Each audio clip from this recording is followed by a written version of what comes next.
If you ask a culinary historian about the origin of the souffle, they will usually point to Paris.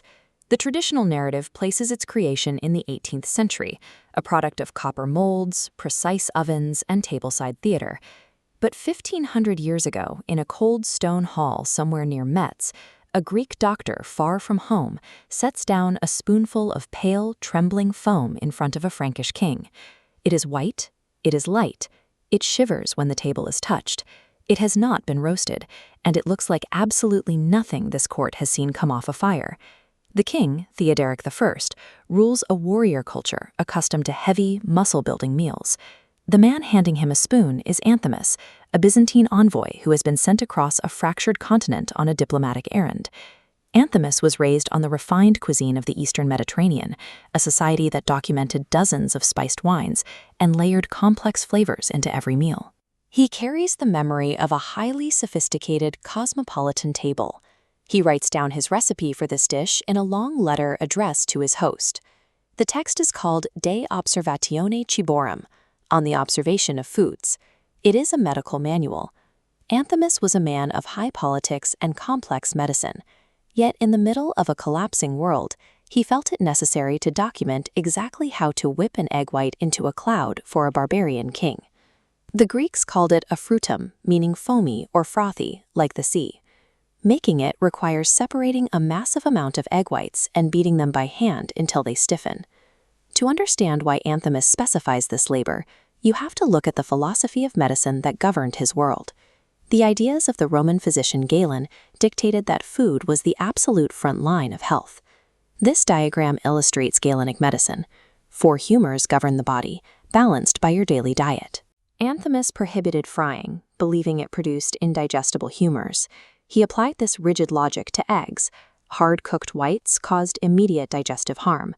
The mechanical solution was agitation.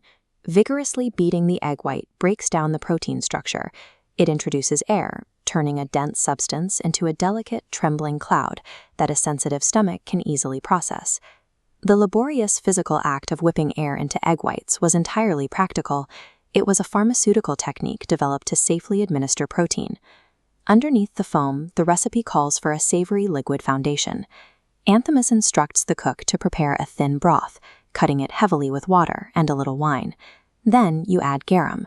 This fermented fish sauce provided a deep, salty umami note that was the absolute baseline flavor of ancient Mediterranean cooking. At its height, garum was manufactured on an industrial scale. Massive coastal fermentation operations pressed the savory liquid and shipped it across the entire Roman world. But Anthimus is writing in the 6th century. Rome has fallen. The vast supply chains that once delivered this sauce are fracturing, and those industrial vats are drying up. Back in his homeland, Anthimus would have mixed the whipped eggs directly with fresh fish and mollusks, serving it at banquets laid with expensive ingredients. Here in the north, he adapts. He substitutes minced, gently poached chicken to appease the Frankish palate, keeping the meat fine so it doesn't deflate the whites. By dropping a few splashes of garum into the steaming broth, he is effectively using his remaining rations to flavor a medical treatment with the fading memory of his empire. Setting the foam presented a severe technological barrier. Frankish halls had roaring open fireplaces, but lacked the enclosed, temperature-controlled baking ovens required for modern pastry. Anthimus engineered a workaround. The cook shapes the airy egg mixture into a mound, placing it over the shallow vessel containing the garum broth. This diagram shows the thermal mechanics. The vessel sits over low coals. As the broth heats, rising steam surrounds the egg cloud, gently poaching it.